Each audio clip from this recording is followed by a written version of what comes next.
Bicoastal's too hard for me as a child of divorce. I love your life. I was like hungover in shambles. Whenever I hear recording artist in my bio, I do laugh. All respect to my sister, Countess Luann, who was really going through it.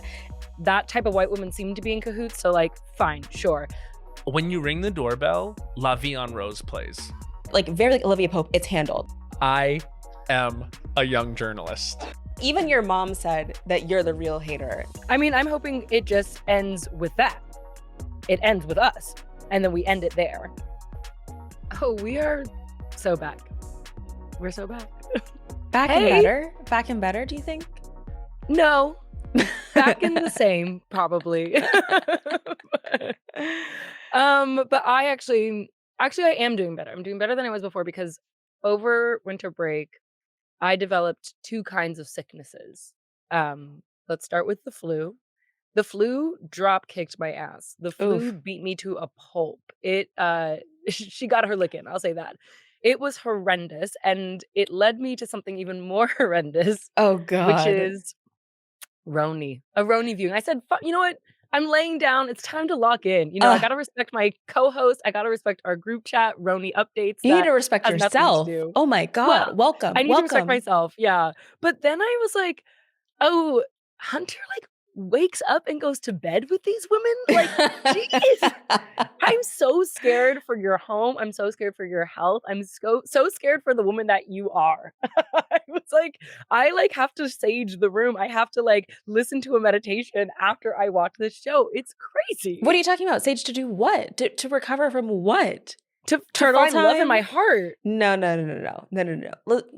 Okay, let me say this. Ramona Singer, there's no one on television like her. Actually, in my like year-end like photo dump, year-end review, I shared this one clip of Ramona insisting on wearing her heels into Bethany's house and then accidentally kicking one of Bethany's dogs and then being like, I didn't kick him. I just tapped him with the side of my foot, not even my shoe. It's like, that's the kind of stuff like you can't make that up. Like you can tell Ramona one thing and she'll tell you the exact opposite. Like that's my sister.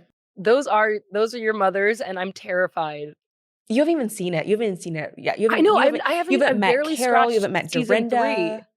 Oh, but have you gotten to? You know, we need to say this for a second part. I know. There's got to be we got to do a deeper dive later on. Now that you're with the holy text, I can't wait. And what was the other sickness you were done with? Love sickness. The flu. Oh. Wait, you want to talk about? You want to talk about it more than I want to. I do want to talk about it. I bravely soft launched, hard launched on Instagram. Yeah, she's wiped up. Well, people are gonna think you're actually married. You're dating. Yeah. And Hunter. Well, I mean, who knows? In lesbian months, yeah, I'm married. Oh my God, U-Haul is booked. Hunter's been praying for this moment. For Hunter's like the real ally is Hunter waiting for this to drop, and then Hunter commenting and like. Me realizing why were so many people waiting for this to drop. Like, I'm scared. Don't put it all on me, Miss Mysterious, Miss, oh yeah, I'm in these streets. I be getting the flu for a reason. Just me and my girlfriend sneezing and coughing on each other. That's it, actually. That's how we got the flu. But how was your winter break? Winter break, I sound so academic. I know, we're in college. It was good. What did I do? I was in Oklahoma. I got to see a couple friends. I was with auntie and uncle. Actually, iconic read from uncle. And so just for context, auntie and uncle are my mom's aunt and uncle. So like they're like in their 80s. And I was like looking for the vacuum in their house. And uncle was like, what do you need the vacuum for? What's gone on? And I was like, Uncle, like Remy has like been chewing this bone and she has made a little bit of a mess, like with crumbs. Like, let me just vacuum it up. And he's like, I'll get it later. That's fine. I was like, Uncle, she's my dog. Like, let me clean up after her. He said, she's our dog. Walked out of the room. I was like, oh my God. He's so, everyone in my family is Remy pilled. Everywhere I go, they're like, oh, is Remy coming with you? Oh, where's Remy? Oh, she's taking a nap. Why is she in that room? Why is she in her little cage? I'm like, because she's, as a growing girl, she's actually full grown. They're like, Hunter, whatever. Remy, where you at? Truly. They're like, Remy, turn your location on. Like, they're obsessed with my little schnoodle with a big personality. And then what else did I do? Oh, I saw Nosferatu, New Year's Eve. Bad. Well, You loved it, I know. But I will say thank you, Nosferatu, because Nosferatu and Lily Depp's lip liners have inspired me to get back on my lip liner game, and like all of her red carpet lip liners, not in the movie. oh, Her oh, I was like, how did she find a lip liner in those times? She was too she'll busy work it fighting out. She demons. found an ex in those times who's a goblin. Oh. I loved Yeah, it. I had a time.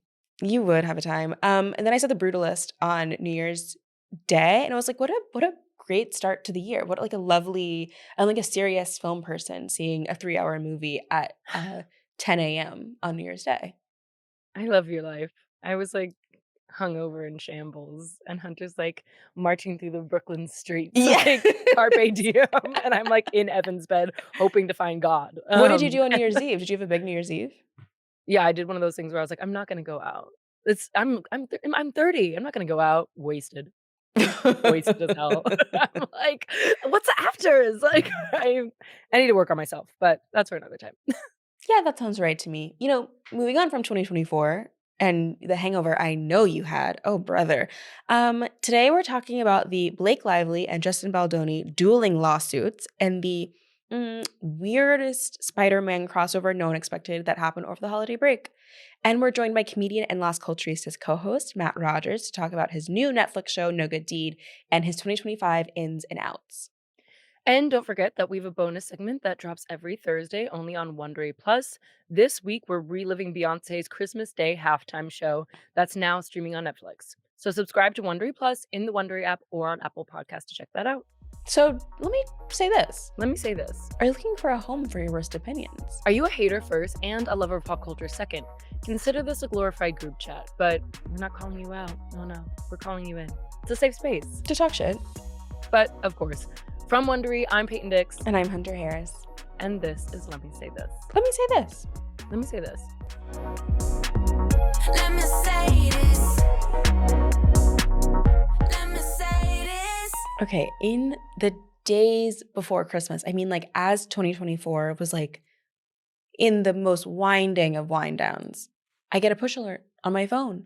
Blake Lively had filed a complaint in California court accusing Justin Baldoni, her co-star and director of the movie It Ends With Us, accusing him of sexual harassment and retaliation. And there's a New York Times story kind of detailing some of the harassment, but mostly about how Lively says that Baldoni and his publicists launched this like online hate campaign against her to cover up his alleged misconduct on the set. And of course, I read every single page. I read every word of the story and all like 45 pages of the legal filing because I am who I am. You turned your homework in on time. I know that about you, queen. the way I read the New York Times story and I said, and let me just give me 10 minutes and then Hunter will give you the tea on the full like deposition or whatever it's called. And that's true because what did I do? I came to the group chat. And I'm grateful. If you're not familiar, which you probably are because It Ends With Us, the adaptation of Colleen Hoover's book, grossed about $351 million off of a $25 million budget. So a little chunk of change for the girls. And Colleen Hoover already, I believe, picked a side.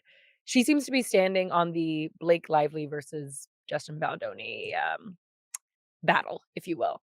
But let's break down like quick timeline, right, of like what happened and when. First, August 2nd, Baldoni hires PR queenie Melissa Nathan. On August 9th, the movie comes out, also my birthday, not that it matters. And the negative press around Blake Lively, a bunch of viral videos, a bunch of like resurfaced old interviews of her start going viral again.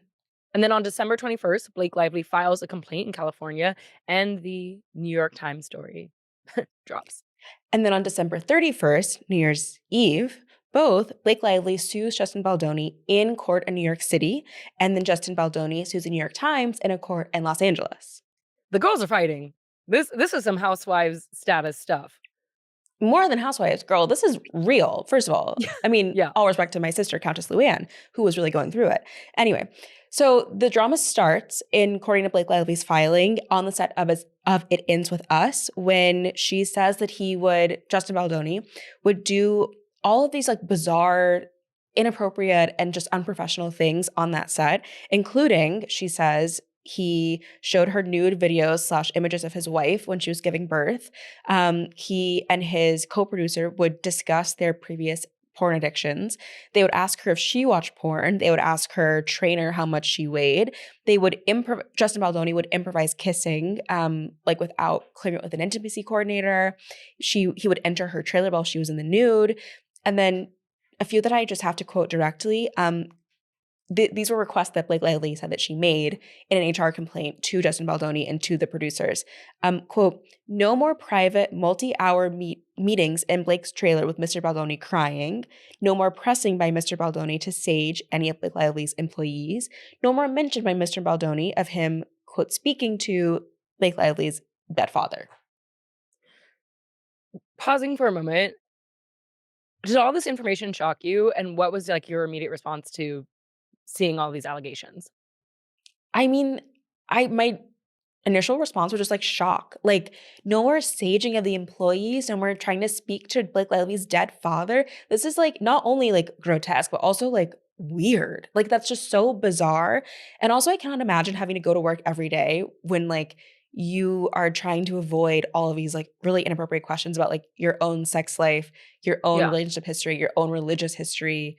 Like, I cannot even imagine. Does not change the fact that she wasn't very good in the movie, but I'm just saying that Yeah, that's a different conversation place. we can also have, because the movie on its own feels like it's a separate thing. But it does feel, of course, ironic that this is all coming out for a movie that is about domestic violence and a man that was promoting it with his full chest. Like, Yes. this was his baby. Yes. And this is now all happening. Yes. And so the second part of this, of the Blake Lively filing and of the New York Times story is that after the movie wrapped, Lively says that Baldoni and two main publicists, Melissa Nathan and Jen Abel. Melissa Nathan, also, it should be said, was the publicist employed by Johnny Depp in his California case against Amber Heard. Was it California?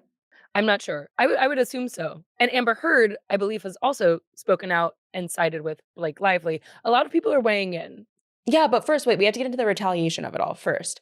Because basically, Blake Lively says that she has texts, which are quoted in the New York Times story and in this legal filing, where you can see Justin Baldoni and his publicist basically colluding to trying to ruin her reputation by seeding, negative stories about Blake Lively, about trying to essentially like smear her character to cover up the alleged abuse and like sexual harassment that happened on the set. And Blake Lively says that's retaliation.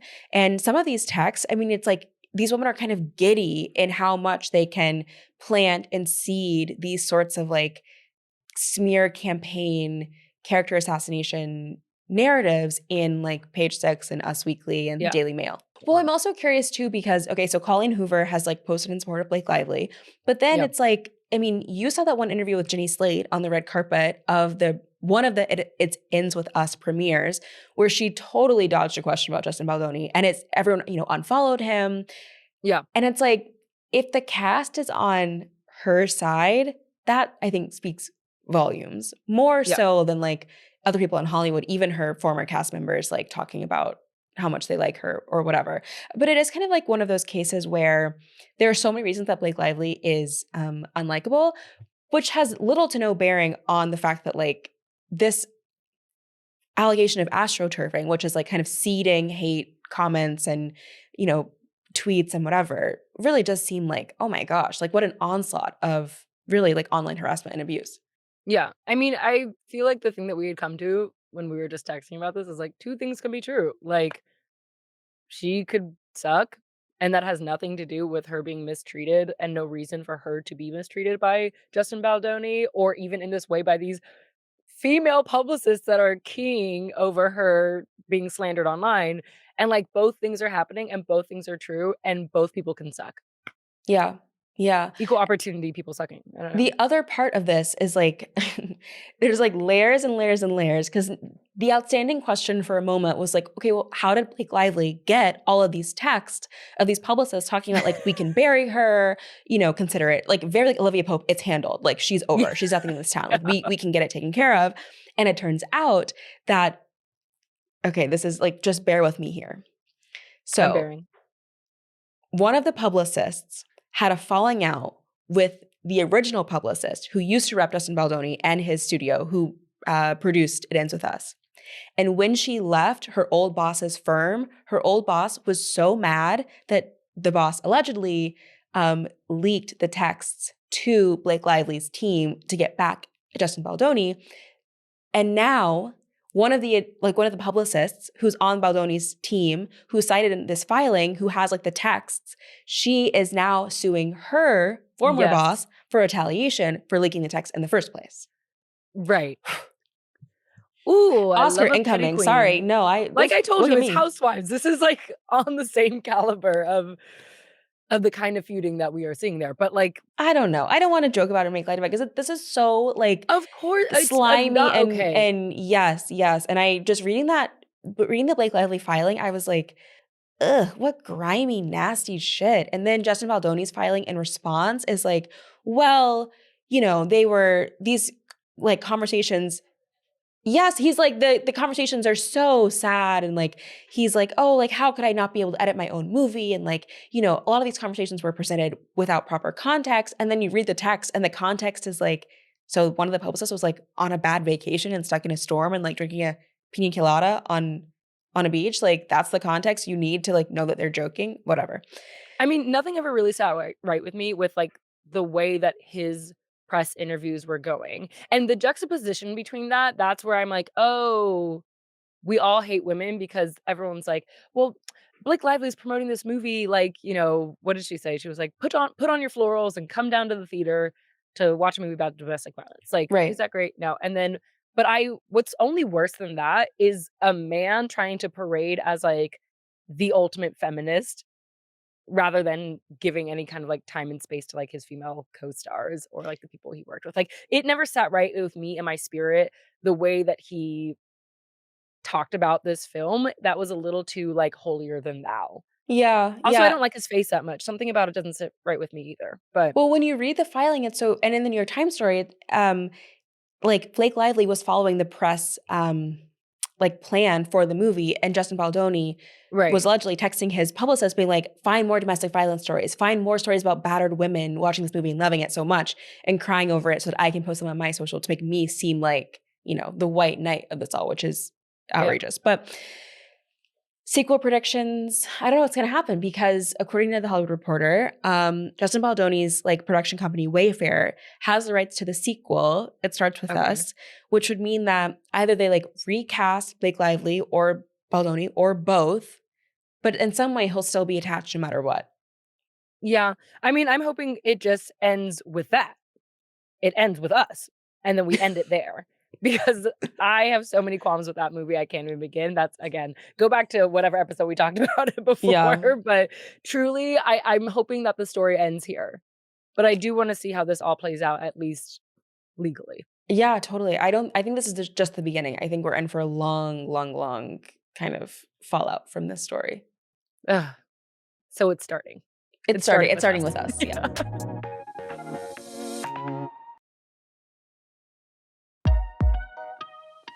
Let me say this, heads. You're in for a treat. We are blessed and we are highly favored here, absolutely, because we have actor, comedian, recording artist, and co-host of Law School. Are you loving this? Are you eating it up? I'm already obsessed. Whenever I hear recording artist in my bio, I do laugh. Because, but anyway, it's not true. But keep going. I'm doing it with my chest. And co-host of podcast Las Culturistas, Matt Rogers, with us today. Welcome, Matt. Hi. You know that you guys were sort of some of our favorite guests of the year. Our fan community. Did you guys have the Lemme Say This heads? No. Is that what you call them? Because yes, just like said, listeners. Yeah, but they're the Lemme Say This heads. Yeah. Okay, so we have the readers, the Katies, the publicists, the finalists. Mm-hmm. You guys were a fan favorite episode. Wow. Yes, it's giving must return. Oh my gosh. Okay, yeah. And we will. What an honor. And we have more to say. No, it was great. And we had so many good guests this year. I know you had Mariah Carey. Ariana. You guys sort of preceded Ariana and Cynthia. Wow. Which was really kind of a natural succession. Yes. We're kind of the Cynthia Erivo and Ariana of podcasting. We ran so they could soar. Yeah. Do you guys want to have you guys talked about who's holding space as Ariana? Okay, well, this is how bisexuality exists, because the way that I am a little bit of a messy lesbian, but I'm the one with the crying heart of gold, And I'm a sensitive queen, and Hunter is a I get the hater hate. to No, a no, no, no, core. no. But even your mom said that you're the real hater, that I'm the real lover girl of this, of our, That was of our private. Moms partnership. know. But anyway. That was private, Hunter. All right, so we're saying you're both. Yeah, we're both. Yeah. We're Okay. both. Okay, I have a question for you. Go ahead, fire away. Are you a lover or a hater? I'm a lover. Such a lover. Why? You are a lover, because what did you do on the way here in the Okay, car? so this is what I did. So I had some time. I had about an hour before I got here. I watched the Hollywood Reporter Actress Roundtable, which just came out Sure. 5 hours ago. They have a great group this year. And can I say where the energy is in the Oscar race for Best Actress? This is where the energy is. Oh my God. Demi. The energy is with Demi. Demi Moore. I She's love mother. when you say her name. That is how you say Demi. it. That's how I say it. You want to know why I Oh. learned that? Is because I interviewed her at Sundance one time and I said Demi Moore, and the whole cast and Demi said, it's Demi. And I said, oh my God. Oh my God. But then I Wow. redeemed myself because I said, Demi, you are one of the most iconic criers in cinema history. And she actually cried right there for me to show me how iconic she was. And then months later, her autobiography came out, and this was a line in her autobiography.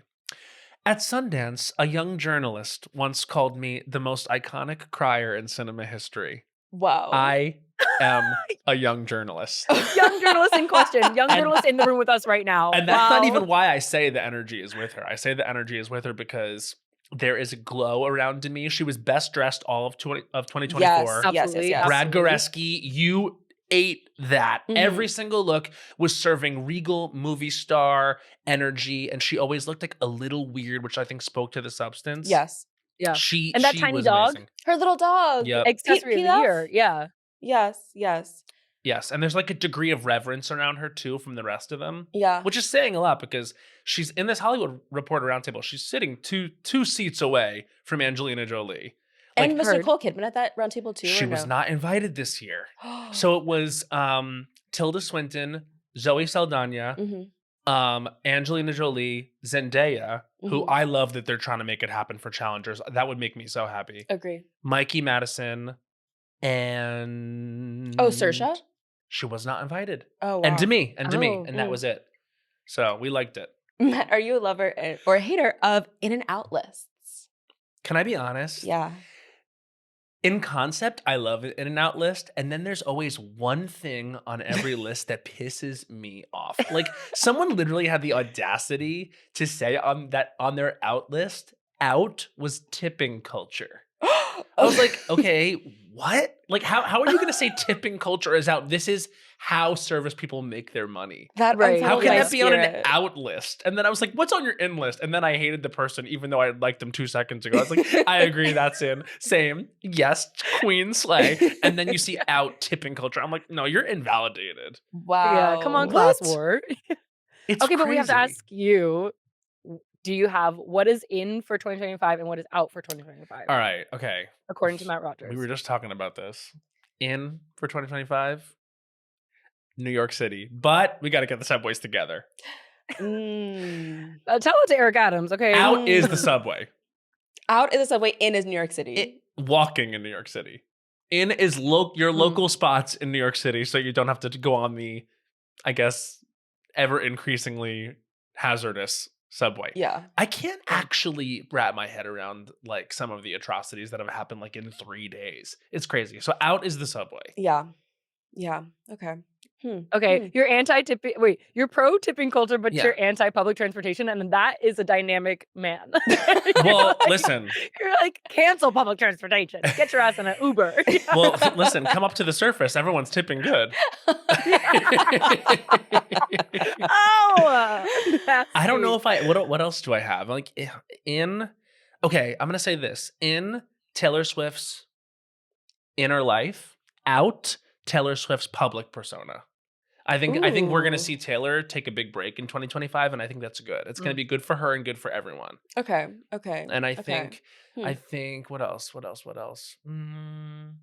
In Strawberry, out Vanilla. No, and now you Chocolate's said in something every radical. year. Now Chocolate you is said out something every real. year. I hate chocolate. You hate chocolate? I hate chocolate. Mm-hmm, See, you know, I guess chocolate kind of exists like in a neutral space for me because it's always gonna be there. You know what I'm saying? It's like chocolate is like here. Chocolate's not going anywhere. It's like chocolate chip cookie. It's like even if I like oatmeal raisin better, you can't argue with its place in the culture. I have to argue with it. I love oatmeal raisin cookies. Oh. Only Oh cookie my I like. god, Me that too, is me. desperately. Yeah.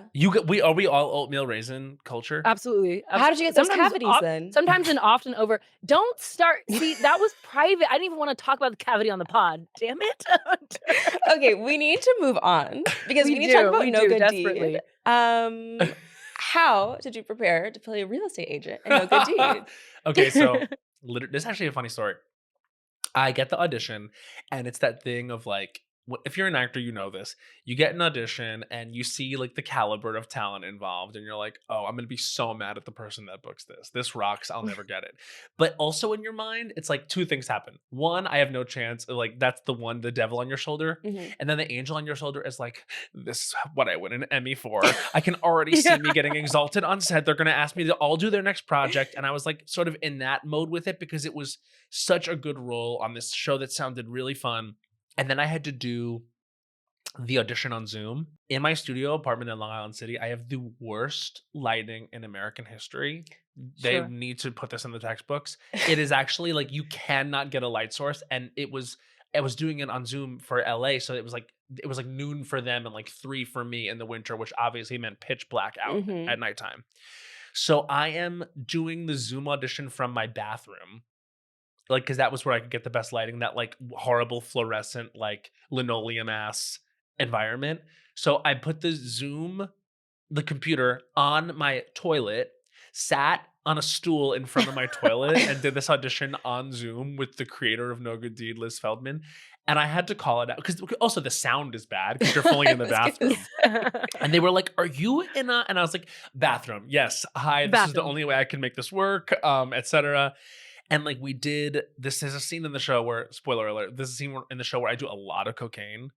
So like I'm like miming doing lines in my bathroom, like sniffing, and you never feel more insane than when you're like putting yourself on tape on Zoom, just like acting out actions. But you just have to let it go. And so I did it. I somehow booked, and then I get there and they're like, okay, you're playing this real estate agent. I know nothing about like how to sell apartments. I'm scared to even go look at them because I'm so pedestrian. I'm like in my heart, I'm like always gonna be like a poor 20-something New Yorker, like at UCB, like waiting tables, like trying to scrape enough money together to pay my like $800 in rent. Tipping, literally. That's why needing tipping culture. No, absolutely. And so like, you know, it's new for me to even like go like see like nice apartments to rent. So I don't know anything about like selling really nice. Did you watch ones. Selling Sunset? So I do, but like that seems up your alley. I'm not current on it, but this is another weird thing. Like I ended up randomly creating a friendship with Chriselle Staus earlier in this year. Ooh. We worked on something together. And I was like, oh, she's a resource. So I literally asked Chriselle for advice. And she goes to me, she's like, okay, if you're ever improvising and you're on the phone, just be like, well, did they release contingencies? And I was like, talk dirty to me. Queen, just like the way she was queen. saying it. Like truly lesbian queen. By the way, I met Chriselle and G. And together, G-flip. Fire. Wow. True fire. Yes. And like, wait, you went straight to the source. I'm actually so jealous. Yeah, literally, you prep perfectly for this role. No, you might be into the show too, Peyton, because like, you know, Linda Cardellini. I watched the whole thing. You did? She watched the whole thing. We both watched it over Christmas. The way I pressed play is because I saw a tweet from. It was a clip of Linda and Kate moaning. I said, and I'm in, and I'm in. 100%. So that's my love language. Kate is moaning lesbianism. Could bang me. I met her at the table read. I was like, okay. Like they sat us next to each other at the table read because we were both like guest stars. And I was like, it's so great to meet you. And she goes, it's so great to meet you. And I was just like, don't try it. I wish I had that energy. I wish I had like that like kind of flirtatious, like intense energy. It just gives me the vibe. I thought this once when I met Jeff Goldblum. Again, I interviewed him at we were just talking about interviewing Demi Moore at Sundance. I also met Jeff Goldblum. I got the vibe that man would fuck a chair. Like I got the vibe And he that like should once, and I would watch. I just got the vibe that like if you talk to him, you leave the conversation being like, I think I have a shot. Because it's very just like, oh, you know, like it's very dropped in, like Yeah. Wizard of Oz. Well, going to meet the wizard and I. Okay, so I want to know, after playing a real estate agent, do you judge your friends' apartments differently? No. If anyone has Really? an apartment, I'm like, yay, you did it. I can't look at the places I live and judge Again, anyone. really Let me tell you quickly, about my one bedroom in Hollywood. I remember going to see it when I first moved there, and I was like, oh, it's available. I'll take it. Like that New Yorker mentality, like I was saying earlier, like I can get one. They want me to move in like on the first. Let's do it. When you ring the doorbell, La Vie en Rose plays. For a long time. For a long time. the whole song, the whole track. About this much.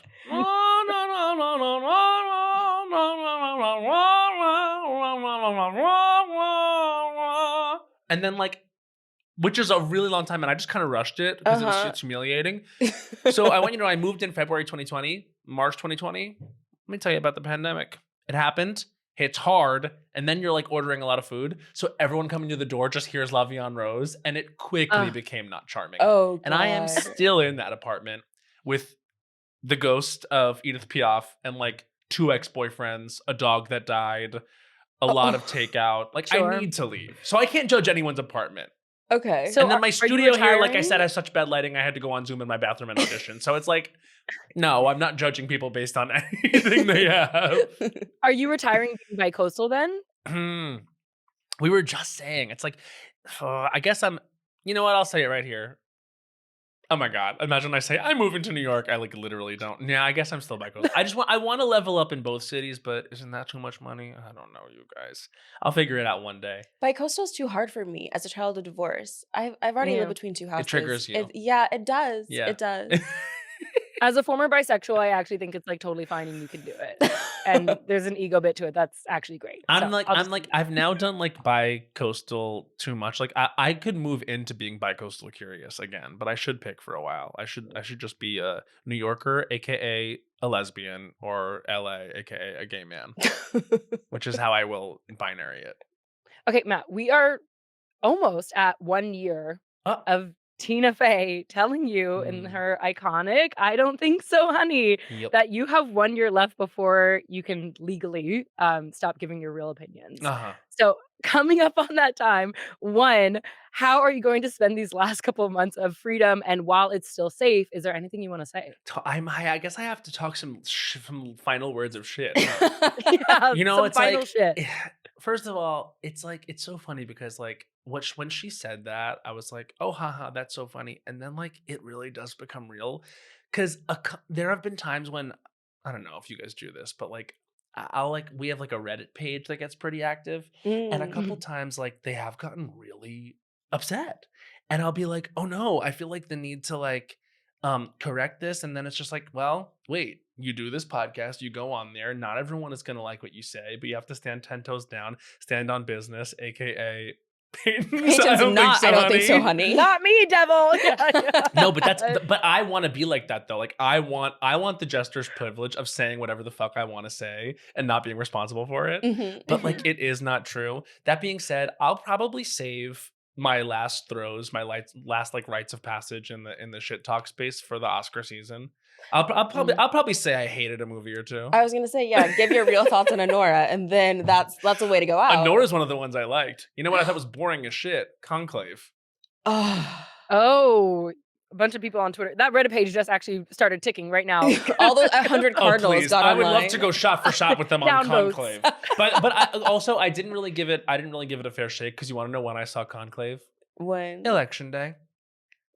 Why did I think that was the move? That's when I saw Amelia Perez election day, and listen, I think the election might have been better. I think I got halfway through Amelia Perez, and I had to say, you know what, not right now, because I was on a plane. I'm watching Amelia Perez on the plane on my iPad, and I was like, I don't want to dislike this as much as I think I do right now. I'm going to put it down and come back to it in a minute because I know I'll like it. I know I'll like it. I just couldn't be in like my 13C or whatever the hell. Oh my Yeah, it's a gosh. time and a place for that film. I want to watch it. I should have probably gone to the theater. That's the thing about the Netflix ones is it's like you watch them and you're like, oh, that would have been even better in the theater. Though I did like Maria. Oh, I haven't seen Maria yet. Haven't seen it yet. I liked Yeah. Maria even on the laptop. Okay. Hey, people are like being shitty Dimensions about did not Maria, matter. though. Still hit. No, I liked Maria. I was a fan of Maria, and I loved Angelina Jolie, and she really does sing opera in it. Like, Wow. Yeah. you don't think that she's gonna, but then I'm like, oh, that's really her making that sound. Like, you don't think of Angelina Jolie as a soprano. And by the way, neither did she, which I learned from her Hollywood Reporter roundtable. Oh wow, that's yeah. so sweet. Yeah, You're she was doing like, it I never full knew I was circle. a Right now. soprano. Matt, Prince of Christmas, Ooh. star of No Good Deed, Mm. co-host of Las Culturistas. Thank Wow. you so much for being here. I'm so happy to be here. You guys are my faves. Oh, Yeah, thank you, Matt.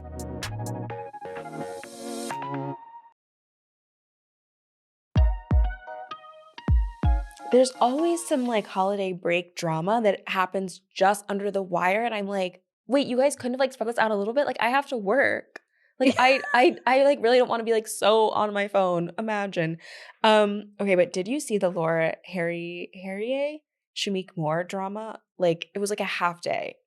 On No idea TikTok. how to pronounce either of their names, but absolutely. Okay, so for context, Laura Harrier, spelled Harrier. I can see why it's not Harrier. Okay. Laura Harrier, model and actress. She was in Black Klansman, and she was like the not MJ Zendaya girl in Spider-Man, the Tom Holland Not too movies. much, but yes. What do you mean by not too much? I She think was she's- not Zendaya, but the other girl. Anyway, so don't pit light skins against each other. You know they're sensitive. That's your people. You put Megan Zendaya all the time.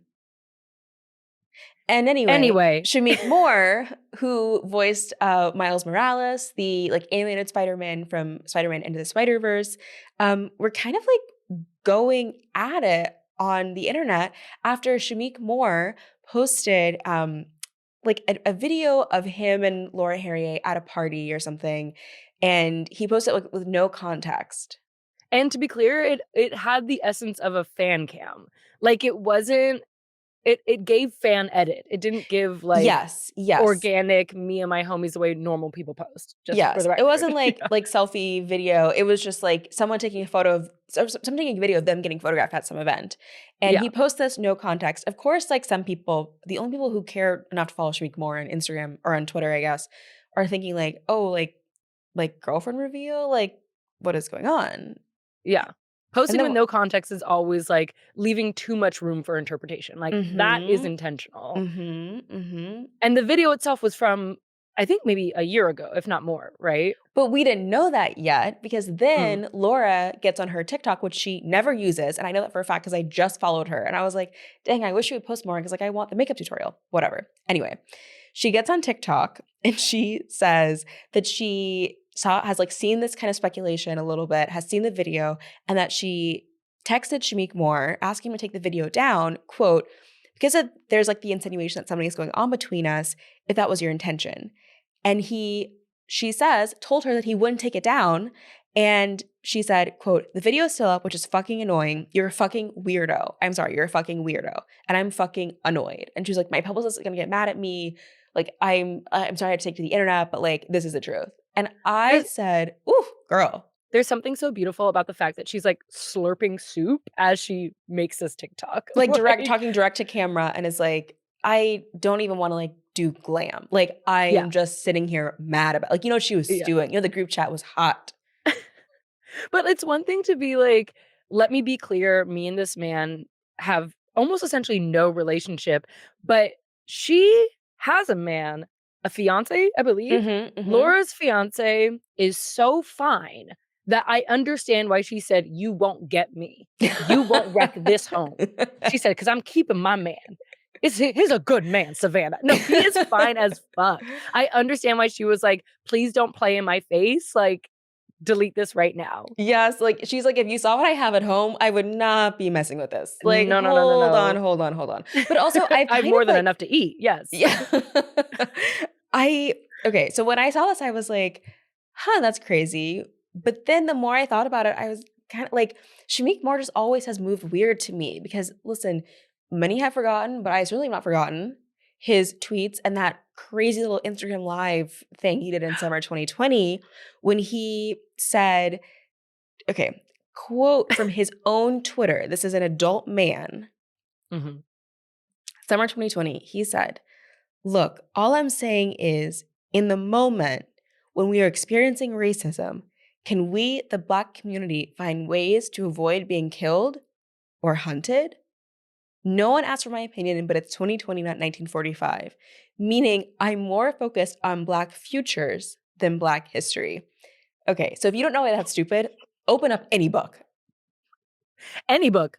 Open up It Ends Any. With Us by Colleen Hoover. Like, open up any No, that was so great. And didn't on that same live he said like Rosa Parks should have taken a cab? Yeah, it was something like that. And it was also like, I don't have like a slave mentality. Like I won't be killed. And it's like, oh, this just implies so many like right-wing, just noxious talking points that I cannot even imagine that you have even one brain cell. So I guess to bring this all back to the Laura Harrier stuff, when Shamik Moore gets back on the internet and says, this is all a misunderstanding, and unfortunately it's become public. It's, quote, really the fan fiction, the commentary, that's what's fucking weird. I'm like, oh, you're just like a dumbass. But like, this has become public. Like, you posted it. Yes, like, you started exactly, this. exactly. And all this coming from inside the house. I don't like when a man is like, oh, well, I apologize for the misunderstanding. And it's like, no, apologize for like being weird and posting this video with a clear like intention and kind of like underlying, you know, reason to like promote his song or whatever. And he said that it just like the video matched the aesthetic of the song.